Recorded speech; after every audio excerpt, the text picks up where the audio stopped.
ठीक आहे. आज आपण करतो आहे गाजर हलवा. आता या थंडीच्या दिवसामध्ये गाजर निघतात. जोपर्यंत हे गाजर आहे तोपर्यंत मस्त भरपूर हलवा करून खा, याचं लोणचं करून खा. लोणचं मी दाखवेल तुम्हाला रेसिपी. आता मला हलवा बनवायचा आहे, पण काय आहे यांनी किसायचं म्हणजे ना हात दुखतात. मग हात दुखतं मग काय करायचं, आपण आहे ना गाजर पहिले सोलून घेऊया. सोलून घेऊ आणि सोलल्यानंतर मग आता आपल्याला पूर्ण हे गाजर सोलून झालं की आपल्याला मग हे असे गाजराचे आपल्याला हे असे तुकडे बनवायचे आहेत. याच्यापेक्षा हे जेवढे आहेत तेवढे ठीक आहे, याच्यापेक्षा मोठे नको. आपण ह्या गाजराचे सगळे आता आपण हे सगळे गाजर सोलून घेऊ आणि असे तुकडे करून ठेवू. पहिले गाजराला स्वच्छ म्हणजे किसून सोलून घेतलं आणि हे असे जसे तुम्हाला सांगितल्याप्रमाणे असे तुकडे करून घेतले. आता हे तुकडे केल्यानंतर हे स्वच्छ काय करायचं, हे धुवून घ्यायचे आणि पूर्ण धुवून घ्यायचे सगळे. कारण जरी आपण याला सोडलं आहे तरी पण याला काही ना काहीतरी घाण असते, थोडंफार काहीतरी लागलेलं असतं. म्हणून काय करायचं, हे कुकरमध्ये ठेवून द्यायचे. या कुकरच्या डब्यामध्ये स्वच्छ धुवून मग कुकरच्या डब्यामध्ये कुकरला याला चांगलं 3 शिट्ट्या होऊ द्यायच्या. चांगल्या 3 शिट्ट्या होऊ द्या आणि पुढे मग मी तुम्हाला सांगते. आपण हे स्वच्छ धुतल्यानंतर याला 3-4 शिट्ट्या होऊ द्यायच्या आपल्याला. कुकरमध्ये ठेवते मी. गॅस आपला मोठाच ठेवायचा कारण आपल्याला याला शिट्ट्या करायचे. कुकरला लावलेले होते गाजर अशा बारीक फोडी करून, तर हे उकडून आता झालेले आहेत. हे बघा असे नरम होतात, पण आता सध्या हे ना खूप गरम आहेत. त्याला गार होऊ द्यायचं आहे आपल्याला आणि गार झाल्यानंतर मग याला बारीक करायचं आहे. आता सध्या आपल्याला गार होऊ द्यायचं आहे. तर हे आता पूर्ण गार झालेले आहेत. आता याला तुमच्याकडे मॅशर असेल तर त्यांनी बारीक करा. मी ह्यानी करते, या ग्लासने आपल्याला हे सगळे पूर्ण असे बघा पटापट होत आहे. हे सगळे पूर्ण आपल्याला बारीक करून घ्यायचे. आपण हे पूर्ण या ग्लासने असे पूर्ण व्यवस्थित बारीक करून घेतले, बरोबर आहे. आता मी याच्यात टाकते तूप. हे तूप मी घरी केलेलं आहे, म्हशीचं आहे हे तूप टाकते याच्यामध्ये. आता आपण हे हे सगळं काढून घेऊ याच्यामध्ये. बघा किसायचं, किसा किती हात दुखतो त्याच्या. हे बरं आहे ना शॉर्टकट रेसिपी. आता आपण हे पूर्ण तूप टाकतो याच्यामध्ये. हे घरचं तूप आहे, मी तयार स्वतः केलेलं म्हशीचं तूप आहे हे. आता आपण काय करायचं, आपल्याला गॅसवर ठेवायचं आहे बारीक गॅसवर. त्याच्यातच मी तूप टाकून हे गॅसवर ठेवते, बारीक गॅस करून ठेवून द्यायचं.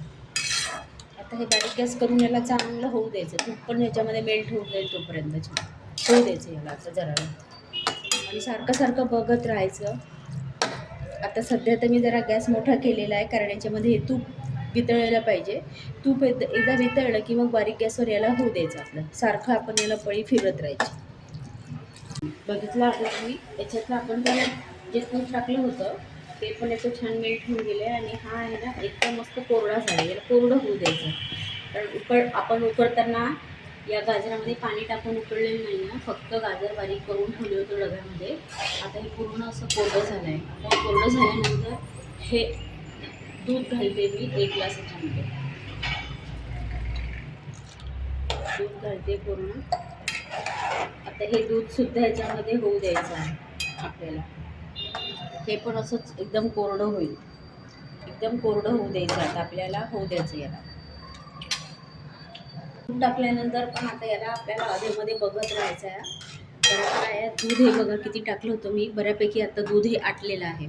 आणि बारीक गॅस नाही ठेवायचा खूप, पण जास्ती मोठाही नाही. गॅस असा एवढा ठेवायचा आहे. पण अधेमध्ये ते बघत राहायचं, पळी फिरवत राहायची, नाही तर हे लागून जातं आपल्याला. आपण दूध टाकलं होतं बघा. आता हे किती मोकळं झालं आहे. किती दूध टाकलं होतं, पूर्ण मोकळं झालं एकदम मस्त है ना. पूर्ण मोकळं झाल्यानंतर हा बघा कसा दिसतो याच्यामध्ये. असं खवा टाकल्यासारखं दिसते की नाही. बरेच लोक खवा टाकतात, मी खवा नाही, मी दूध टाकतो. त्यानंतर आपण आता याच्यात टाकणार आहोत साखर. तुम्हाला जसं गोड लागतं तसं घ्या.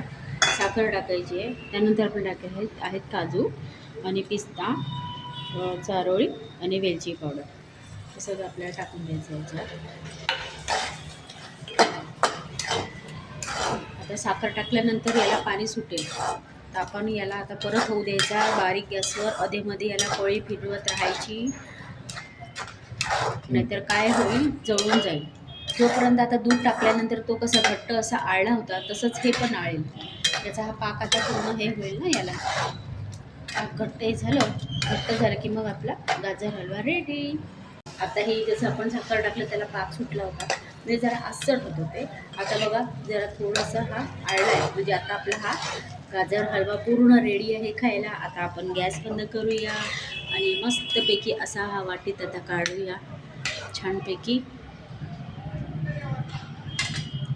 असा हात मी वाटीत काढलेला आहे आणि तुमच्यासाठी हा बनवलेला आहे. तुम्ही मला नक्की सांगा हा कसा झाला, तुम्हाला आवडला की नाही याचा गाजर हलवा. एकदम सोप्या पद्धतीने बनवलेला आहे, जास्ती हाताला त्रास नाही, काही नाही, डायरेक्ट उकडून मग आपण बनवलेला आहे. तर तुम्हाला आवडलं असल्यास लाईक करा, शेअर करा, कमेंट करा, सबस्क्राईब करा आणि आजचा ब्लॉग मी इथेच थांबवते.